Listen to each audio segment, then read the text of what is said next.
This week on Split Screen, a Mainer you know. Portland Police Chief Mike Sauschuck will talk to him about growing up in a tiny Maine town to being top cop of Maine's largest city.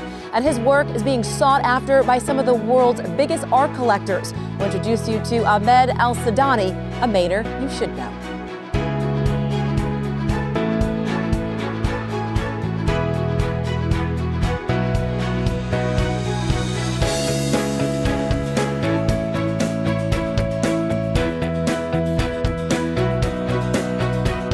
Welcome to Split Screen. I'm Shannon Moss. He climbed the ranks from patrolman to chief in just a short amount of time. Now, day in and day out, Portland Police Chief Mike Sauschuck leads a large department, protects Maine's largest city, and even leaves a little time to make the donuts.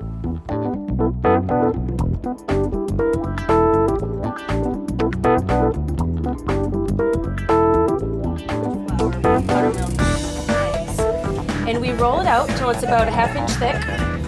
Simply hand cut each and every one. And it's very, very brainless. It's just... She hasn't met us yet. Okay, all right, she perfect. hasn't met us Perfect, yeah. There you go. A little bit of flour on your hands helps. Good luck. All right. Thank you. Let's dig in. All right, you first. Okay, well, we're supposed to do a little flour. action. I'm already not paying attention. Work with me. Work with me. I'm sorry. So what is it with cops and donuts? That's a great question, right? actually. When I found out it was going to be here today, I was very impressed. I think it had to do initially with the shift work that police officers would do and what was open and what wasn't open. I think it's funny now, most of our cops are eating granola bars and, not donuts, and water, right? but I am not afraid of a good donut, that's for sure. Well, so these we're look pretty great. excited today. This is kind of fun, right? Yeah, this is great. This is great. You are from a very small town. Absolutely. And you are a Mainer born and bred. Yes, I've been up in Franklin Counties where I grew up in a small town called Madrid up there, which is in the Rangeley Lakes area. Like you're talking about really tiny. Very small town, yeah, absolutely. There's no lights, there's no stores, there's no nothing. There's just a lot of good people up there, and everybody works hard, and it's just a beautiful place to grow up, and certainly now to visit. How do you think that growing up in that small town shaped kind of who you are as a person? I think Hold on. There we go. I got it. Go ahead. That's a tough one. Go ahead. I got it. I was going to call for some backup on that. I think that you learn about work ethic and that blue collar approach speaks to the heart of Maine. That common sense, reasonable people. They care about each other and they work incredibly hard every single day. So I credit certainly my parents and that entire area and friends and family, and without question. And then you went into the Marines. Let's give it a little background here, a little history. Oh, okay. Well, I went to high school up there in that area, Mount Abram High School, and then I joined the Marine Corps in 1988. Spent 5 years in the Marine Corps and went overseas. I was on embassy duty for a few years, so I was in Moscow and I was down in Central America in El Salvador.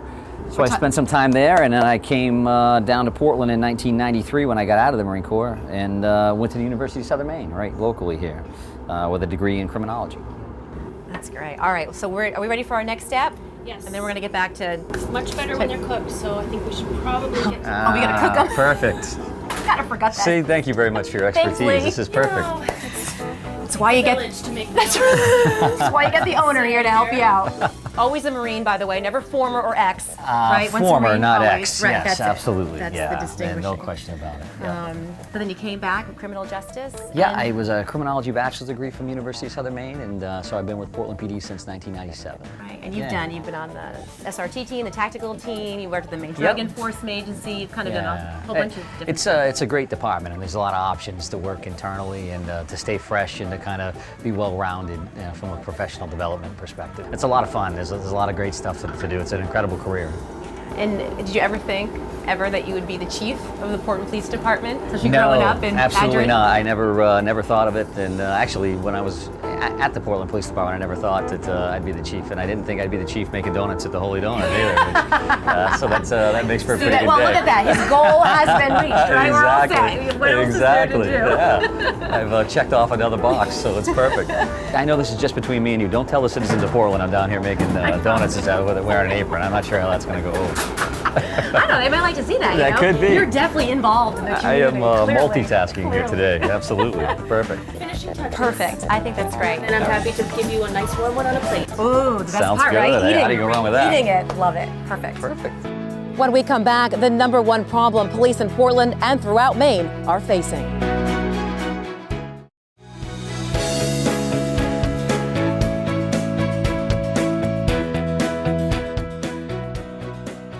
Oh, look at this. Lee, thank you very much. Thank you, Lee. Outstanding, appreciate it. Thank you. Wow. Well, they look delicious, so Lee must have made these. She must. Do you think that's really what she did? I'm sure. Ours are in the trash. She's a team player, whatever it takes, right? All right, here we go. Oh, that's good. Hey, we're pretty good. If this law enforcement thing doesn't work out, I know maybe I've got a second career. Field. No. City of Portland, obviously, Yep. biggest city in Maine. You are at the helm. What is the biggest problem right now, do you think, that the city is facing? It's really an easy question because I think nationally, internationally, we know what drives crime, and that really is drug use and drug abuse, and substance abuse in general is kind of the key to what we do, and that really impacts most other types of crimes that we investigate, whether they're people crimes or property crimes or violent crime. Those kind of things, generally speaking, come back to drug use. Right, and we're talking about drugs, not only prescription, but we're talking about the hardcore, the Absolutely. heroin. Yeah, your more traditional illegal street drugs in comparison to the last 8 to 10 years where there's really been that huge swing to prescription drug diversion. One thing that we need to continue to do is maintain those strong relationships with our state partners at Maine Drug Enforcement and at the federal level with DEA, as well as most importantly from my perspective is those community contacts. Because we can't do anything, without community assistance. And we want the neighborhoods, we want people to call when they see something. They know when something's out of place. So those phone calls are incredibly important to us. So anytime we get a chance to get out and build relationships, that's really what it's about for me, from a chief's perspective. And that's what I expect our officers and our civilian employees to do as well. Do you need more numbers? We need more men and women? I would always take more men and women. I mean, resources are where it's at. I wish I had more officers that I could focus just solely on drug enforcement. And I wish, really at the top of the list, I wish I had the opportunity to have more officers out on foot every single day. So with some additional staffing, that's something we can do. But, we're going to do the best we can with what we have. There's no question about that. That's going to change depending on what the situation is in the community and That's how right. things change. Yeah, we are going to have the best work product possible. When somebody calls 911, we are going to come. We're going to be professional. We're going to be compassionate, and we're going to do the job to the best of our abilities. And that's whether it's just me by myself, or we've got 162 police officers who are all out doing the same job. With very mission-driven, very victim-centric kind of law enforcement. And again, I'm just very proud of the work they do every day. I can get all excited when Yeah, you talk, absolutely. especially your guys It's and the good men and people. women. You are so proud of them, and I Yeah. can tell because your face lights up Yeah. when you talk about them. So what's the most exciting part? Well, I think the most exciting part is really when you have an opportunity to truly make a difference when you're talking about victims and you're talking about whether it's that call or a broader base. Have you impacted an individual, a family, a building, a neighborhood, a community? At any one of those levels, that's why we do this job. Because I can tell you, it's not an easy job for officers, and they see some crazy stuff out there, even in an incredibly safe place like Portland. I mean, stuff happens. That's a good point that you bring up, is talking about, we are very fortunate and we do live in a safe state, and Yeah. Portland is relatively, compared to other cities, a safe city, but there is crime, and there's bad crime. Oh yeah, without question. The state of Maine is traditionally in that top 3, nationally as far as a very safe state to live in. But it doesn't matter to you if you're the victim of crime. If your car gets burglarized or there's some kind of an event with your family, you don't care about percentages. You care about that particular incident. Well, really, you have to feel safe. And in that perception versus reality is a big piece of what we do as well. I mean, we want to make sure we're educating the public about what they can do to make themselves safer, and utilize our education and training and our experience to get the word out. Most frustrating part of the job? We deal with the situations as they are. I mean, we need resources. I want to make sure our officers are respected, with raises and our employees in general. But it's tough because everybody, the private sector, the public sector, governments, everybody's having a tough time. It's a difficult climate for everybody to be in, because these are people, they're friends, they are family members. and you want to make sure that they're being taken care of, properly. You're just a big family. I love saying that because I live it, I breathe it, and we're as tight as any other group. And I laugh, we're as tight and as dysfunctional as any other group. It's families are families, and we have a good time. This puts the fun in dysfunctional. That's what Absolutely, I always say, right? it's like being like the holidays every day. I mean, you get a chance to work with all your friends and have a good time. So it's a great job. And also work with your wife. I do, Mary. actually. Yes, my wife is a highly skilled detective. I hope you heard that. Highly skilled, highly skilled. Everyone, Mary, if you're watching. Yeah, I'm very proud of her. She does a great job out there every day. And does it cause any issues at all? Like, she doesn't have to call you sir.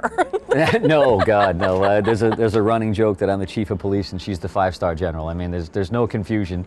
As it should be. I certainly know my place. But people say, how do you do that? You work in the same job. I think, how don't we do that? Because she knows what I'm talking about, and I know what she's talking about. And, in the middle there, we try not to talk about, work at all. And of course, you won't brag, but I will. Mike's highly decorated, not only an officer. I mean, the awards that you've received for leadership and working with the Maine Drug Agency and saving people from a burning building, Heroism Award, which is huge. Well, they're not supposed to tell you that kind of stuff. But I thank you very much, Shannon. I appreciate all that you're saying about. No, but it's true though. But also you like that adrenaline. You're kind of a little bit of adrenaline junkie. You like to do sort of the Tough Mudder and all those kind of races. What is it about those that you love? Well, I think whether it's triathlons or obstacle course races and that kind of things, it's a challenge.